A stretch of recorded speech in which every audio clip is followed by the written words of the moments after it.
예, 오늘 주님께서 저희들에게 주시는 말씀은 여호수아서 23장 1절에서 11절까지의 말씀입니다.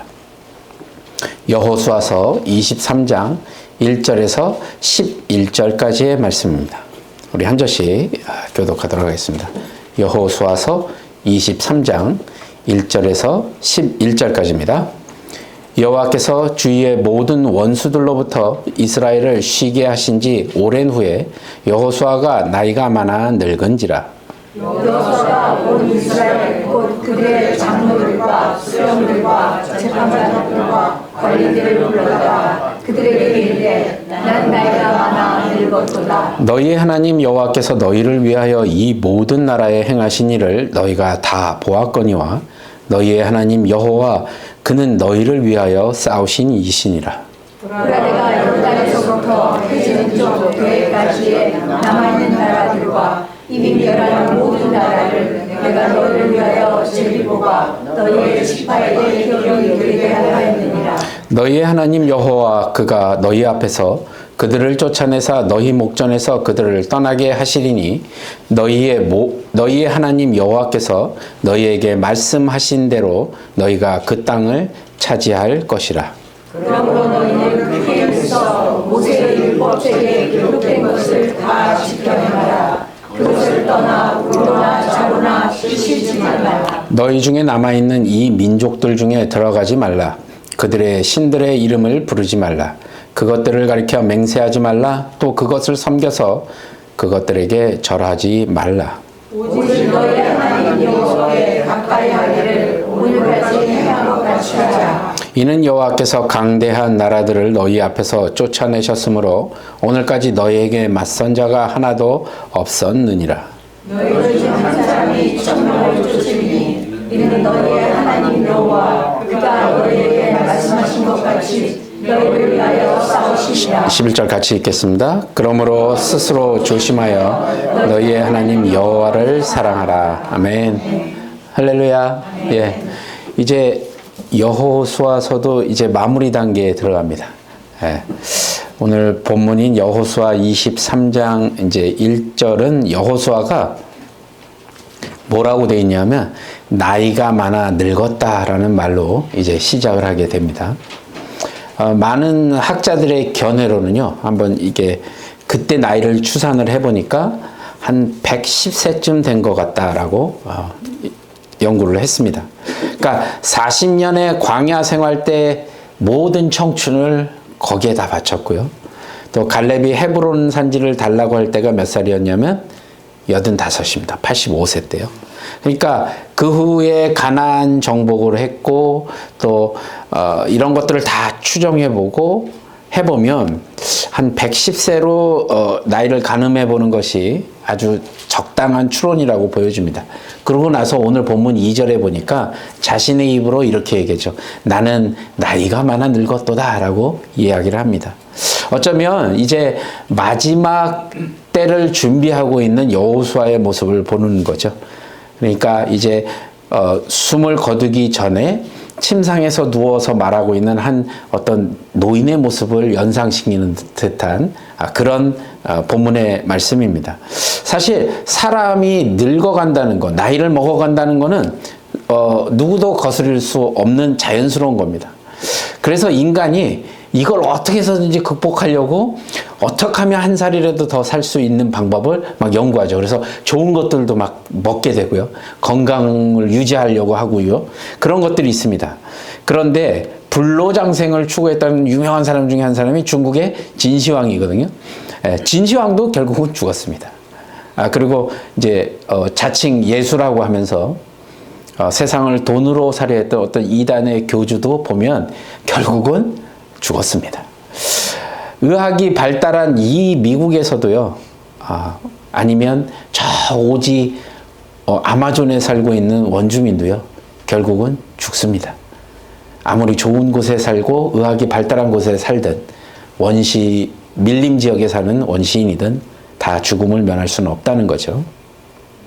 그래서 오늘 본문의 1절은 우리의 모든 인생들에게 우리가 어떤 존재인지를 분명히 밝히고 시작한다는 것이죠.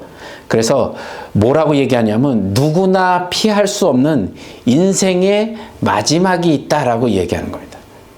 그걸 얘기하고 싶었던 거예요. 그래서 우리 인생의 모든 삶을 정리할 때 남은 자들에게 마지막으로 하는 말이 있죠. 그걸 뭐라고 그러죠? 유언이라고 합니다. 유언. 자, 이 유언은 한 인생에서 내가 가장 소중하고 이것만큼 꼭 남겼으면 좋겠다라고 말하는 거. 보통 그렇게 얘기하는 게 유언이잖아요. 내가 사랑하는 사람들에게 아니면 또 남아있는 사람들에게 가장 중요한 말을 얘기하고 싶은 것. 그런데 요즘 세상에 보면 유언 그러면 보통은 유언 그러면 이제 재산 분할을 어떻게 할 것인가. 이게 내가 죽고 나면 너는 얼마 가져가고 너는 얼마 가지고 보통 이런 식으로 요즘은 많이 이해를 합니다.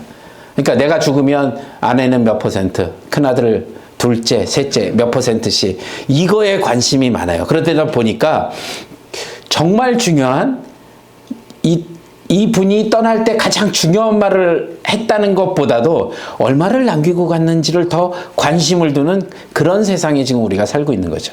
여러분 특히 대기업들이나 이런 데 보면 아버지가 무슨 말을 남기고 떠난지 이런 건 관심 없습니다. 도대체 내 앞에 몇 %의 재산이 돌아오는지, 심지어 그걸 가지고 싸움을 하고 법정에 가서 다투기도 하잖아요. 이런 걸 우리가 심심치 않게 보고 있습니다. 그러니까 상속세를 고민하는 그런 시대에 살고 있는 거예요.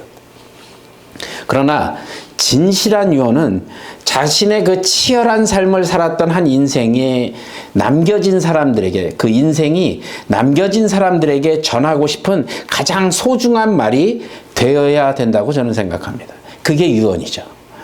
왜 이런 말씀을 드리냐면 여호수아가 이제 23장, 24장으로 이제 마무리되잖아요.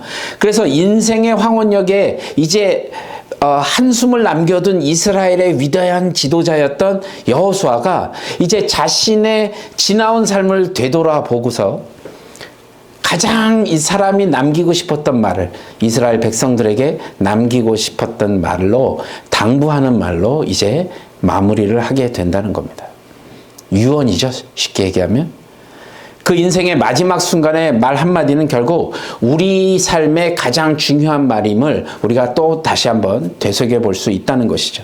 또한 이 말씀을 통해서 하나님께서 이 시대를 살아가는 우리들에게, 저와 여러분들에게 어떤 말씀을 하길 원하시는지를 듣는 귀한 시간이 되시길 바랍니다. 자, 오늘 본문에서 우리 인생에게 들려주시기 원하는 가장 소중한 말이 있다면 한 문장으로 쫙 얘기를 해본다면 결국 여호수아는 하나님이 행하신 일을 기억하라입니다. 하나님이 행하신 일을 기억하라. 따라서 해볼까요? 하나님이 행하신 일을 기억하라. 네, 오늘 설교 제목이기도 하죠. 하나님이 행하신 일을 기억하라. 자, 3절과 4절을 우리 함께 본문 3절과 4절. 제가 3절, 여러분이 4절 읽겠습니다. 너희의 하나님 여호와께서 너희를 위하여 이 모든 나라에 행하신 일을 너희가 다 보았거니와 너희의 하나님 여호와 그는 너희를 위하여 싸우신 이시니라. 그러나 태진쪽 대가지에 망하는 나라와 이미 멸한 모든 나라를 내가 너희를 위하여 지킬 뽑아 너희의 지파에게 기업이 되게 하였느니라. 아멘. 무엇을 말씀하시니? 너희의 하나님 여호와께서 너희들을 위해서 모든 나라에 행하신 일을 기억하라는 겁니다. 하나님 여호와께서 너희를 위해 싸우셨다는 겁니다. 지금 너희 땅에 기업을 주신 하나님을 그래서 기억하라라고 지금 이야기하는 거죠.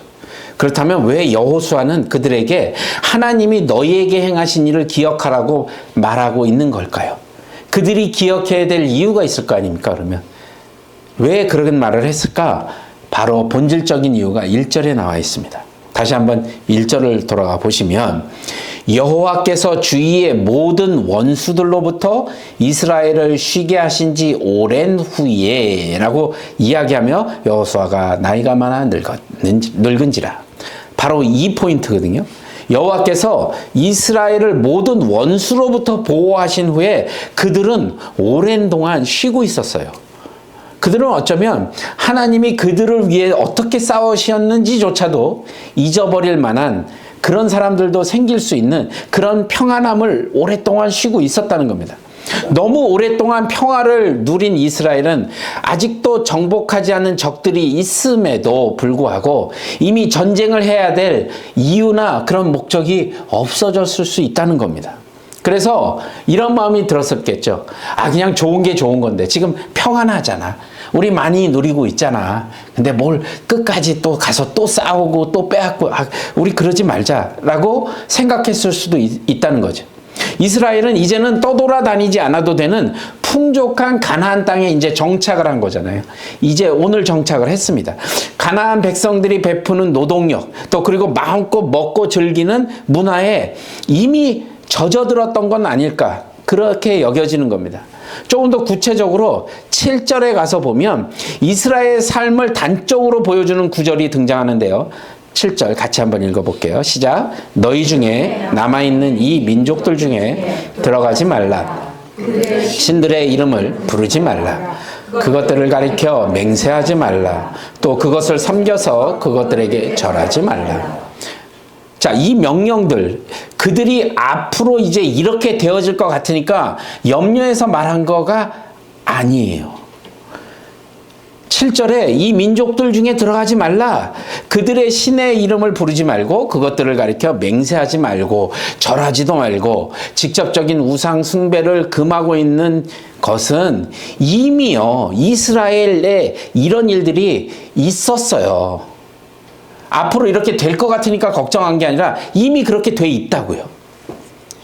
자, 율법의 엄격한 테두리 안에서 좀 더 자유로운 생활을 목말라 하는 이스라엘 백성들에게는 가나안의 신들과 또 그들의 문화가 꽤 매력적으로 보였을 겁니다.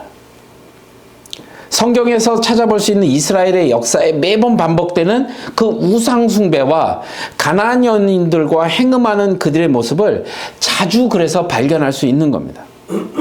그렇기 때문에 너무 오랜 시간이 흘러 이스라엘은 그들이 왜 가나안 땅에 있는지, 또 그 땅에서 주인으로 살기 위해서 하나님이 그들을 위해 어떤 일을 행하셨는지, 또 그들이 누리는 이 평화가 무엇인지를 그들은 잊고 있었다는 것입니다. 자, 우리 속담에 이런 속담 있잖아요. 개구리 언제적 생각 못한다고요? 올챙이적 생각.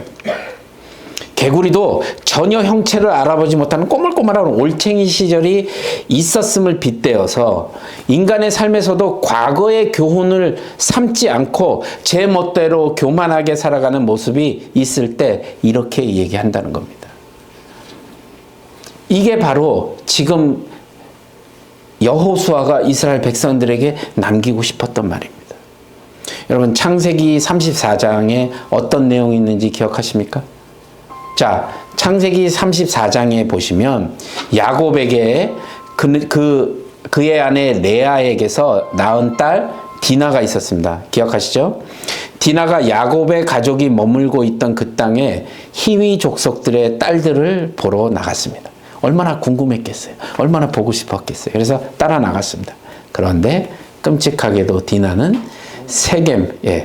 추장 세겜에게 강간을 당하고 말죠. 자, 이 일을 알게 된 야곱의 아들들이 어떤 일을 감행했죠? 너무 흥분했잖아요. 그래서 그러면 내가 우리 여동생을 너희들한테 줄게. 너한테 줄게. 그 대신 너 우리의 관례대로 할례를 다 받아야 돼. 그래서 할례를 받게 만들잖아요. 할례를 받으면 꼼짝 못 하잖아요. 그때 쳐들어가서 다 죽이고 노략질하고 모든 남자를 다 죽여버린 사건입니다. 자, 바로 이런 일을 당하는 고통스러울 때에 하나님은 야곱에게 창세기 35장 1절에 뭐라고 말씀하시냐면, 야곱아 일어나 베델로 올라가라. 거기 거주하며 내가 내 형 에서의 낯을 피하여 도망할 때에 내게 나타났던 거기서 제단을 쌓아라 라고 말씀하십니다. 그러니까 야곱은요, 배고픈 형 에서에게서 팥죽으로 장자권을 훔쳤잖아요. 그리고 아버지 에서가 내려주는 아버지가 에서에게 내려주는 장자의 축복 또한 속여서 가로챘던 겁니다. 그래서 그때 그가 두려움 가운데 도망가게 되잖아요. 도망가는 가운데 베델에서 하나님을 만나게 되죠. 그리고 그곳에서 하나님께 서원합니다. 하나님은 인생의 가장 큰 고통과 나락으로 떨어지는 야곱에게 하나님을 만났었을 그때 그 베델, 하나님의 집으로 다시 올라가라고 말씀하고 계신 겁니다. 상처 입은 영혼, 자신의 뜻대로 살다가 돌아갈 곳 없는 그 영혼, 그 이민자의 삶, 이런 아픔과 고통을 늘 겪고 살아가야 하는 우리 모두가 돌아갈 곳이 어디라고요?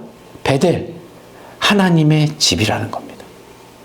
하나님은 우리 수완이 한인교회도 이런 교회가 되게 하여 주시기를 기도합니다. 우리가 돌아가야 될 곳, 그곳. 우리는 하나님이 우리와 만나셨던 그 순간, 그 감격, 그 기쁨으로 돌아가야 한다는 것입니다. 하나님과의 만남을 우리는 기억해야 된다는 것입니다. 우리의 인생에 하나님으로 감격했던 그 만남을 여러분 한번 기억해 보시기 바랍니다. 나의 삶을 어떻게 인도하셨는지, 그리고 지금 어떻게 인도하고 계시는지를 우리가 헤아려 봐야 되고 그 은혜에 감사해야 된다는 겁니다. 그럼 우리가 어느 때까지 그런 일들을 기억해야 돼요? 우리가 좋을 때, 기쁠 때, 마땅히 감사해야 있을 때 물론 기억해야 합니다. 당연히 기억해야 되죠. 하나님이 하신 일들을 찬양하고 감사해야 하죠. 또한 우리가 가장 힘들고 어려운 시기를 겪고 자신감도 사라지고 점점 일들이 부담스러워지고 직장에서 가정에서 어려운 일을 겪을 때, 그때에도 하나님을 기억해야 한다는 겁니다. 그때에도요. 자, 오늘 본문 5절 말씀 한번 보세요. 너희의 하나님 여호와 그가 너희 앞에서 그들을 쫓아내사 너희 목전에서 그들을 떠나게 하시리니 너희의 하나님 여호와께서 너희에게 말씀하신 대로 너희가 그 땅을 차지할 것이라. 아멘. 아직은 완전히 원수들이 우리 삶에서 떠나지 않았다는 게 전제된 그런 구절입니다. 우리의 현실과 아픔이 여전히 우리 주변에 머물러 있다는 것을 말씀하고 계시는 거죠. 도대체 왜 이렇게 잘 해결이 안 되는지, 뭔가 열심히 해도 잘 안 풀리는 것 같고 우리 삶에 여전히 계속 힘들어요. 경제적으로 힘들고 사람 때문에 힘들고 삶에 지쳐 있을 때, 그때를 말하는 겁니다. 그때에도 우리는 하나님을 기억해야 한다라고 이야기하는 겁니다. 그것이 정답이다라고 얘기하는 겁니다. 존 바이퍼 목사가 이런 말을 했어요.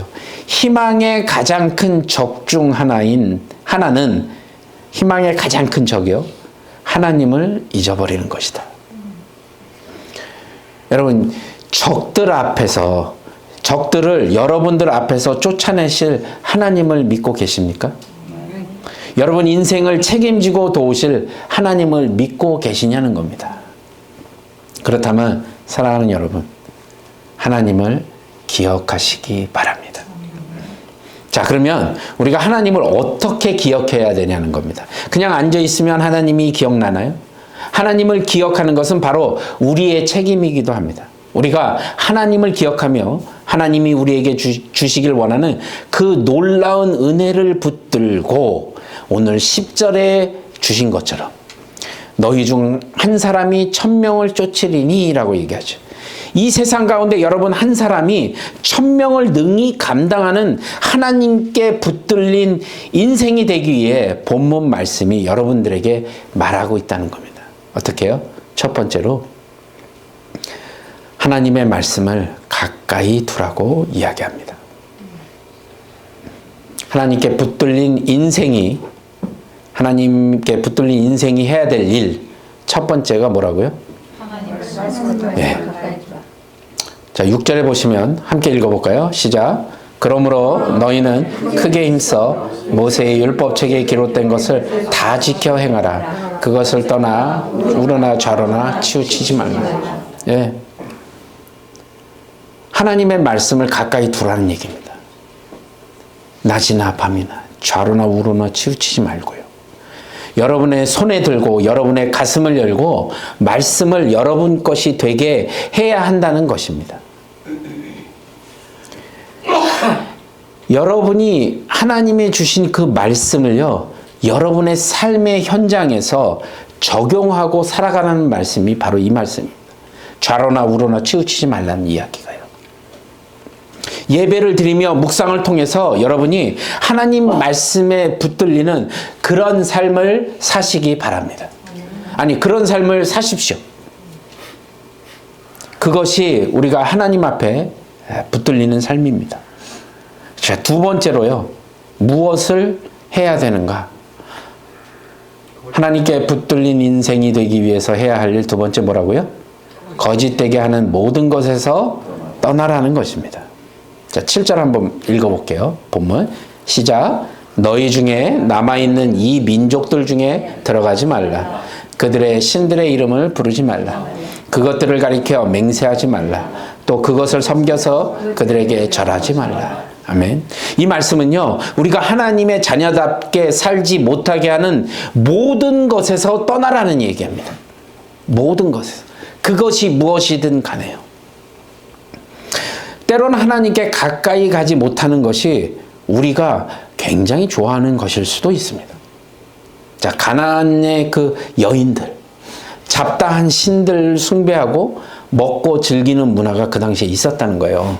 그 문화가 이스라엘에겐 정말 커다란 유혹이었고 타락의 현실이었다는 겁니다. 율법 가운데 정결한 삶을 살려고 다짐했던 이스라엘 백성들 앞에서 그것들은요, 굉장히 큰 유혹이었습니다. 어서 많이 들어보시지 않았어요? 먹음직도스럽고 탐스럽기도 하고 보기에도 좋았고요. 누가 그래서 죄악을 저질렀죠? 하와입니다. 가장 먼저 접근하는 것이 바로 이겁니다. 보기에 너무 좋고요. 탐스럽기도 하고요. 먹음직스럽기도 하고. 이런 것들이 계속해서 우리를 유혹하고 있다는 겁니다. 하나님의 말씀 가운데 살려고 할 때 우리를 유혹하고 있다는 겁니다. 하나님께 붙들리지 못하도록 하는 것들이 너무 많다는 겁니다. 그럼 요즘 시대로 한번 제가 예를 한번 들어볼까요? 예, 여러분들이 너무나 잘 아시는 핸드폰, SNS, 유튜브, 드라마, 영화, 예능 프로그램. 하나님께 가까이 가려고 할 때마다 이런 것들이 더욱더 여러분을 유혹하게 될 거라는 겁니다. 그런데 이것들을 하지 못하게 하는 것을 마치 억지로 우리를 어떤 금욕주의자로, 율법주의자로 살라고 하는 매우 힘든 요구처럼 보일 때가 있다는 것이죠. 그런데 이거는요, 억지로 하는 것이 아니라는 겁니다. 하나님의 자녀라면 매우 자연스럽게 일어나야 될 일이라는 겁니다. 멀리 해야 된다는 겁니다. 하지 말라는 얘기가 아닙니다, 여러분. 멀리 하시라고요. 자, 그러면 오늘 여러분들을, 오늘 상황을 한번 쫙 머릿속에 한번 띄워보십시오. 일어나셔서 지금 예배 오기 전까지 벌어졌던 일들을 한번 쭉 보십시오. 어떤 유혹이 여러분들 앞에 있었냐는 겁니다. 여러분들을 방해하기 위해서 찾아왔던 유혹들이요. 그런 것들을 멀리 하셔야 된다는 겁니다. 아, 목사님 지금 시대가 어느 시대인데 그런 말씀을 또 요즘 아시잖아요, 어떤 시대인지. 예, 잘 알죠. 그러니까 더욱더 여러분들이 피하셔야 된다는 거예요. 시대가 악하다는 겁니다. 예전보다 엄청 악해졌습니다. 변해도 너무 많이 변했습니다. 여러분들 청년 시대만 한번 생각해 보죠. 여러분들 청년 시대만 해도요, 요즘 같은 분위기 없었습니다. 기억하시죠? 근데 요즘은요, 악한 것이 이제는 대놓고 밖으로 나오는 시대에 여러분이 지금 살고 계신 겁니다. 그래서 말씀은 우리에게 마지막으로 이렇게 얘기합니다. 이 모든 것, 하나님의 말씀을 가까이 하고 거짓에서 떠나는 모든 것을 내 힘으로 감당하면 할수록 더 힘들 때, 그때 우리가 바라봐야 할 것이 있다는 겁니다. 그것은 하나님을 바라보고 하나님을 사랑하는 것이라는 거예요.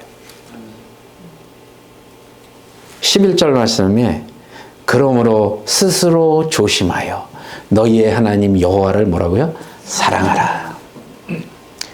여러분 마가복음 12장에 보시면 이제 예수님의 말씀을 책 잡으려고 여러 질문들이 나옵니다. 예수님이 바리새인들의 세금에 대한 질문에 대해서 뭐라고 얘기하시죠? 아주 유명한 말씀. 가이사의 것은 가이사에게, 하나님의 것은 하나님에게. 이렇게 대답하신단 말이에요. 그러고 나서 부활을 믿지 않는 사두개인들한테 뭐라고 얘기하시냐면 하나님은 죽은 자의 하나님이 아니라 산 자의 하나님이다. 이렇게 말씀하세요. 그러니까 한 서기관이 이렇게 보고 있다가 예수님께 나와서 다음 같은 질문을 합니다. 예수님, 모든 계명 중에 무엇이 어떤 계명이 첫째입니까? 라고 물어봐요. 서기관이 어떤 사람이냐면요, 하나님의 율법을 필사하는 그런 직업을 갖고 있던 사람입니다. 그러니까 그는 전공자잖아요. 그러니까 이 질문을 예수님께 던지면서 예수님이 얼마나 이 율법에 대해서 알고 계신가를 시험하기 위해서, 테스트하기 위해서 질문한 겁니다. 구약에는 613개의 계명이 있어요. 자, 이 계명 중에 첫째가 뭐냐는 겁니다. 테스트를 착 했죠. 이 질문은 계명에 대한 전체적인 이해, 그리고 구약에 대한 전체적인 이해가 없이는 대답할 수 없었습니다. 예수님은 그러니까 그에게 어떻게 답하셨냐면 마가복음 12장 29절에서 31절입니다. 제가 29절, 그리고 여러분이 30절, 31절 이렇게 읽겠습니다. 시작. 제가 할게요. 예수께서 대답하시되 첫째는 이것이니 이스라엘아 들으라. 주 곧 우리 하나님은 유일한 주시라. 내 마음을 다하고 뜻을 다하고 뜻을 다하고 힘을 다하여 주 너희 하나님을 사랑하라 하신 것이요. 둘째는 이것이니 내 이웃을 내 자신과 같이 사랑하라. 이보다 더 큰 계명이 없느니라. 아멘. 뭐라고요? 하나님을 사랑하라고요. 첫째 계명이랍니다. 자, 많은 신학자들과 목회자들의 성경을 단 하나의 구절로 요약하면 어떤 구절을 꼽겠습니까? 하고 물어보면 꽤 많은, 저도 개인적으로 제가 가장 좋아하는 말씀이기도 한데 요한복음 3장 16절을 꼽습니다. 하나님이 세상을 이처럼 사랑하사 독생자를 주셨으니 이는 저를 믿는 자마다 멸망치 않고 영생을 주려 하시니. 하나님이 당신의 아들 예수 그리스도를 죽음으로까지 내어주시고 멸망치 않고 영원한 생명을 저희들에게 얻게 하신 뜻이 무엇이라고 말씀하시는 거예요. 그 이유가 뭐냐는 겁니다. 바로 하나님께서 우리를 사랑하셨기 때문이라고 밝히고 있습니다. 3장 16절에 이렇게 전해 하나님이 세상을 이처럼 사랑하사 우리를 그만큼 사랑하신 거예요. 그 사랑 때문에 자신의 독생자도 내어놓아 주셨다는 겁니다. 누구를 위해서요? 우리를 위해서. 왜요? 사랑하셨기 때문에. 우린 교회를 다니고 신앙생활을 하면서 많은 율법적인 것들 때문에 내가 저렇게 못하는데 하고 자주 좌절할 때가 있습니다. 그때 우리의 관심은 나는 도저히 이렇게 살지 못하는데 내가 할 수 있는 것이 아무것도 없는데 라고 실망하게 되고 좌절하게 되죠. 그러나 정작 우리가 하나님을 사랑하기 위해 여러분들은 어떤 노력을, 어떤 전심을 다해 보신 적이 있는지 돌아봐야 한다는 겁니다. 하나님이 우리를 이렇게 사랑하셨는데 그럼 여러분들은 반대로 하나님을 위해서 하나님을 사랑해서 하고 있는 일이 뭐냐는 겁니다. 돌아봐야 된다는 겁니다. 나 때문에 하나님이 당신의 아들 예수 그리스도를 죽음에까지 내어주시고 멸망치 않고 영원한 생명을 얻게 하신 그분을 위해서 나는 무엇을 했냐는 겁니다. 이거 한번 생각해 보셔야 된다. 사랑하게 되면 가능한 일들이 있다는 겁니다. 제가 지금도 가끔 가다가 저희 아내에게 이런 얘기를 하죠. 지금 한국에 미국 동부에 서부에 폭설이 엄청 내렸습니다. 저 정도 내렸던 날입니다. 제가 저희 아내하고 한 1시간 거리에 떨어져서 살았을 때인데 연애하고 있을 때 제가 그 눈을 뚫고 아내를 만나기 위해서 그 집을 갔습니다. 대단하지 않습니까? 여러분도 별로 안 놀라시네. 눈이 진짜 엄청 왔거든요. 지금 생각해보면 제가 왜 그랬는지 모르겠어요. 왜 그랬겠어요? 제가 왜 그런 위험을 무릅쓰고 거기까지 갔겠습니까? 사랑하기 때문에.